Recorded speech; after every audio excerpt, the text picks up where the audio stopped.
Buenas tardes, gracias también por la invitación.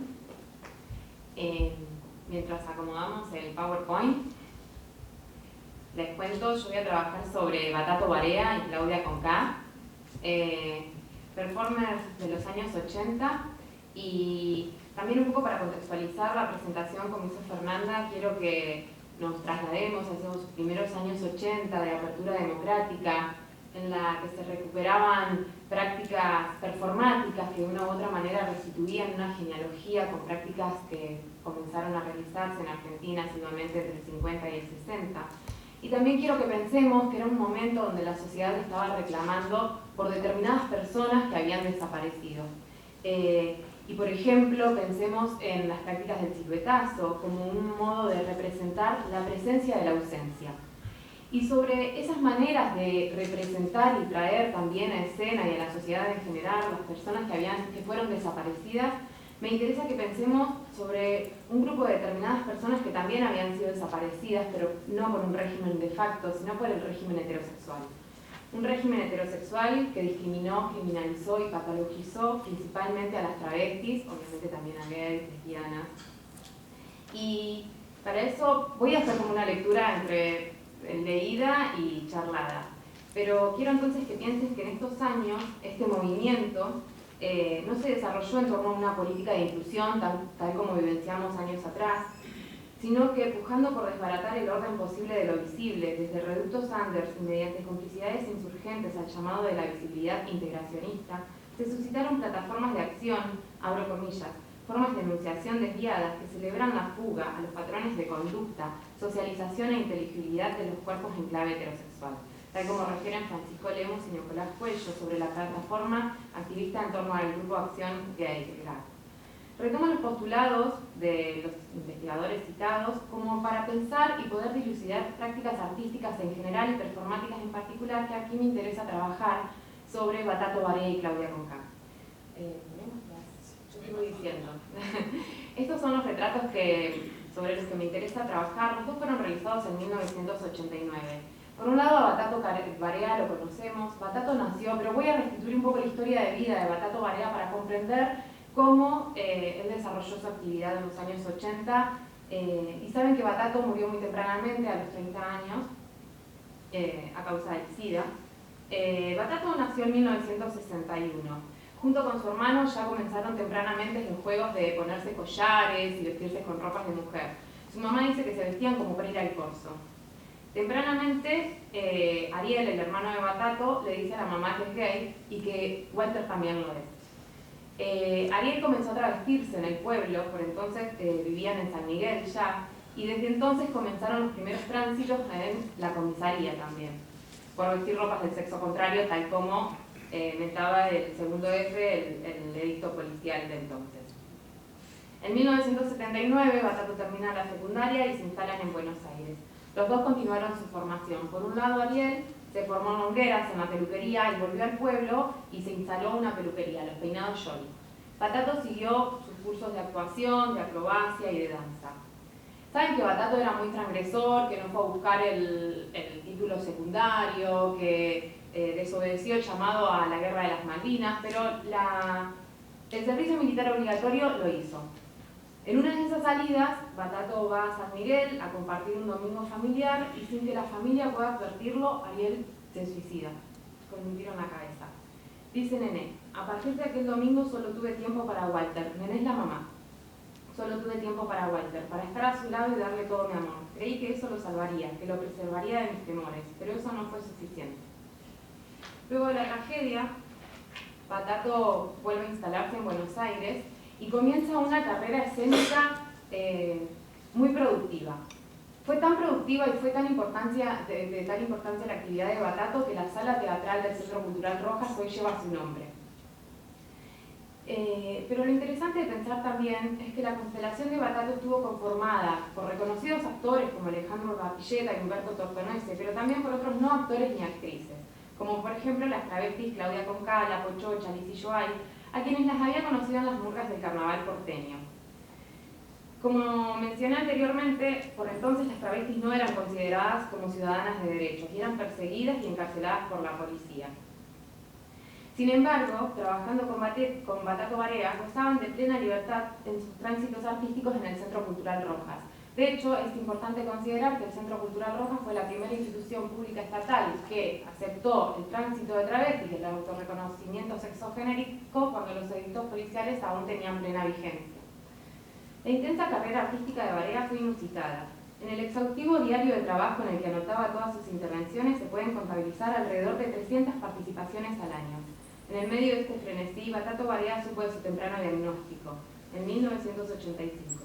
Azorado por el clima de época, desarrolló su carrera en el silencio cómplice y afectivo de sus más allegados, sabiendo de la finitud de su existencia. Él quería hacerlo todo antes de morir, como señalaba su mamá. Y Batato murmuraba. Hay un libro que se llama Un pacto impostergable que escribió la mamá tras la muerte de Batato porque Batato le había pedido que él escriba la vida de ella. Y ella escribe la vida de su familia, la de sus hijos. Y Batato decía, no puede ser, no puede ser. Fue corto el tiempo para dejar todo lo que quise. Solo dejé lo que pude. 30 años duros, fuertes, cargados de angustias, de inciertos necesarios para no romper mi gran vocación. Esta vida, mi vida, la elegida, el teatro, la poesía, mis compañeros, mi público, mi vestuario, que fue más que trapos viejos, todos amados al fin. Batato falleció el 6 de diciembre de 1991 bajo el velo de una aguda leucemia. Aún hoy hay quienes continúan llamando al silencio las razones de la muerte del primer clown travesti literario. Voy a hablar de Claudia. ¿Pasamos? Tenía otras fotos para pasar, perdón. Ese es Batato haciendo Alfonsina del Mal. Había puesto este archivo de prensa porque ahí ya Batato tenía su payasín, los anillos con los que aparece en el cuadro, en el retrato de Marcia. Sí, pasarlo porque seguimos. Esa era una nota de prensa. Seguimos. Ahí está. Esta es Claudia Conká. Yo la conocí en los circuitos under del 2007. Claudia nació en Uruguay y cuando era muy pequeña vendía diarios en la calle y un día le preguntó a su mamá, ¿quién es esa señora? Y su mamá le dijo, esa señora es una poeta. ¿Y qué hace una poeta?, le dijo Claudia. A secas la mamá le dijo, escribe poesías. La excéntrica poeta uruguaya a quien Claudia Conká le vendía diarios era Marosa Di Giorgio. Sin poder imaginárselo, ella misma recitaría sus poesías en los escenarios performáticos de los 80. Claudia llega en 1982 a Buenos Aires y en el 86, según me restituye Fernando Noy, fue cuando en la murga de los Viciosos Almagros se conocen en estas salidas. Batato le pide el teléfono y le invita a trabajar a sus espectáculos. Pero no solo eso, desde entonces Batato también le ofrecía trabajo y le conseguía trabajo a Claudia. Claudia trabajaba de empleada doméstica, pero también Batato le conseguía presentaciones en los boliches. Sobre la primera presentación dice Claudia, terminé bailando entre la gente que me gritaba, ¡bravo, diosa! Salí airiosa. Fue el lugar donde mejor me sentí. Yo volaba entre el humo del boliche porque nunca había estado con tanta gente. Lo pienso como una instancia de autoafirmación del devenir travesti. Claudia trabajó en diferentes espectáculos con Batato, en los 90 trabajó con Mosquito Santineto y ya en el 2000 continuó escribiendo poesías a las que publicó en 3 ediciones. La última fue Ciudadanos. Y lo que tiene Claudia es que siempre está jugando con las palabras, las interrumpe, las da vueltas, les busca otro sentido y se dirige especialmente a los ciudadanos que disfrazan sus miserias por riquezas y los que no crecen para arriba, crecen para los costados sin poder abrazar todo lo acumulado. Claudia Conká fue una sobreviviente. Ustedes saben que las travestis tienen un promedio de edad de 35 años. Falleció el 5 de marzo del 2015 de una enfermedad terminal cuya causa no está ligada más que a la vulnerabilidad de su existencia, la falta de protección estatal y atención médica. Si tenía el bicho o una complicación derivada de la incorporación del aceite industrial en su cuerpo, no lo sabré. Vivía en omeprazol escapando de la acidez de estómago. En medio de los delirios febriles y tropezones en el cuarto de la pensión, su enfermedad avanzó irrefrenablemente. Mientras preparábamos esta última presentación para el Festival de Estrabarte, organizada por Mosquito Santineto, me decía, nuestro cuerpo es solo un recipiente, y su frase me resonaba en las palabras de Batato. Vida, vos que me negaste el deseo de estar vivo, no podrás negarme mi herencia que es mi cuerpo, me lo llevo con la muerte. Ahora sí vamos a la... Sí, está bien, poneme la de prensa. Porque pienso esta imagen como tapa y contratapa de los retratos de Marcia. Esto es una nota de prensa de la revista Antena y se las titulaba como las travestis más famosas del país y se las vinculaba también a prácticas más de corte prostíbulo. Como ustedes saben que las travestis también siempre aparecieron en la prensa, pero en la nota de policiales y en una prensa más de corte amarillista, siempre ligado también a lo prostíbulo. Ahora sí pasamos al cuadro de Batato. Como verán, Batato no se había hecho los pechos todavía. Batato se hace los pechos en el mismo año en el que muere, en abril de 1991. Pero en 1989 eligió posar vestido, con retazos de piel, vestuarios de feria americana y accesorios realizados por él mismo o regalados por las señoras del barrio del Abasto donde él vivía. Con un velo en su colorada cabellera, Batato viste de luto y una pañoleta apoyada en el escritorio cae hacia el suelo tensionando la quietud de su pose. Con ojos perturbados de tristeza, Barea se dirige a un vacío que está más allá del cuadro. Batato, como una puesta en escena de su vida, sentado sobre un escritorio y apoyando sus pies con uñas de rojo carmesí sobre un tacho de pintura, está rodeado de un fondo floral que ambienta la escena. Cada elemento está dispuesto tal restos escenográficos montados para la ocasión. La dramatización del espacio se completa con la incorporación de juguetes de la infancia que pertenecían al mismo performer y con los que éste acompañaba sus presentaciones poéticas. Sus manos y piernas están cruzadas. Allí reside la tensión dramática del cuadro.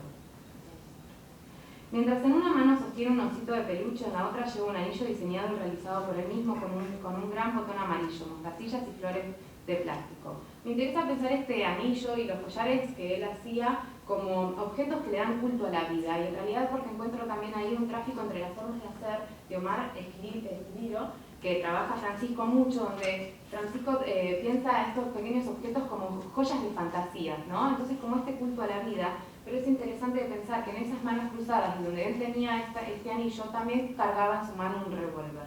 Entonces, encuentro en ese centro escópico del cuadro un lugar donde se suspende la vida y la muerte en un instante. Detrás de la figura de Batato, ahora lo cambiamos de nuevo, así ampliamos, hay un extraño bulto negro que emerge desde el fondo y se apoya sobre el escritorio en el que también se encuentra Payasín, un pequeño y sarcástico juguete de la infancia.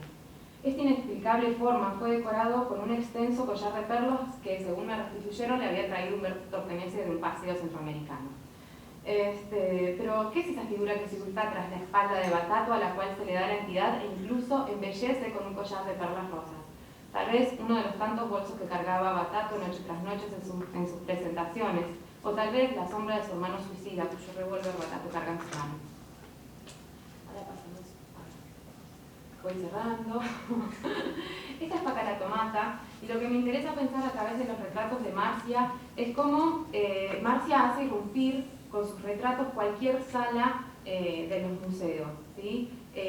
Marcia ingresa a la vida cotidiana de los suburbios, de los márgenes, y trae a los museos los sin nombres también. Paca la Tomate fue un personaje de la movida de los 80, cuando Marcia la conoció en su estadía en Barcelona.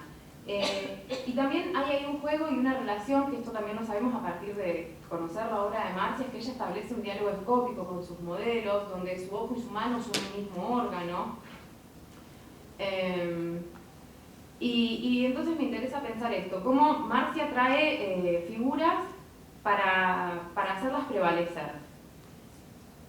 En la muestra, en la exposición Piezas de 1988, Alberto Laiseca piensa que Marcia lo que hace es restituir una genealogía sexodisidente que dice Laiseca: en algún sitio podemos comparar a Marcia con Puig, por el rescate de todas las criaturas marginales y despreciables.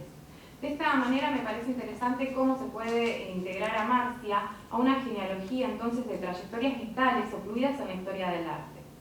Y entonces, trastocando un poco el interrogante de Linda Nochlin, me pregunto por qué no han existido travestis en la historia del arte. Pero yo ya había pintado travestis, me dice Marcia. Y es ahí cuando me trae a colación el retrato de Pacaratomata. Ahora pasamos por último al cuadro de Claudia. Como verán, Claudia está en un fondo vacío en realidad, pero repleta de intensas pinceladas.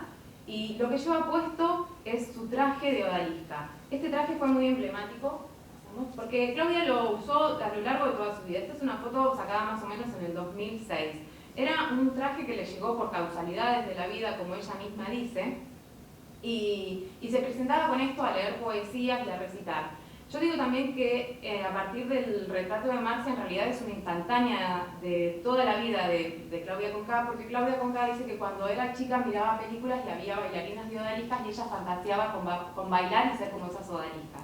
Entonces pienso cómo en realidad Claudia, sin haber ido a ningún curso de danza ni de bailarina y sin haber incluso debido a acceso a un montón de otras cosas, pudo devenir esa odalisca que quería ser y puede prevalecer hoy a través de estos retratos. Para terminar, entonces pienso cómo estas trayectorias vitales que pulsaron por existir con más fuerza e intensidad desde la apertura democrática, cuando aún las travestis no eran consideradas ciudadanas de derecho, cuando la sociedad en general las desaparecía día a día tras el perseguimiento y la discriminación, Batato y Claudia Conká, contagiados por la poesía de modo irreverente, taconearon escenarios nocturnos y con sus cuerpos desnudos dejaron embelesados y atónitos espectadores desprevenidos. En la prensa, haciendo tapa de revistas con sus curvas esculpidas por el aceite industrial y sonrisas socarronas, se las mostraba en torno a un imaginario prostíbular. Como contratapa de aquellas imágenes, las trayectorias de vida de Batato Barea y Claudia Conká fueron capturadas por el trazo sensible y expresivo de Marcia Schwartz.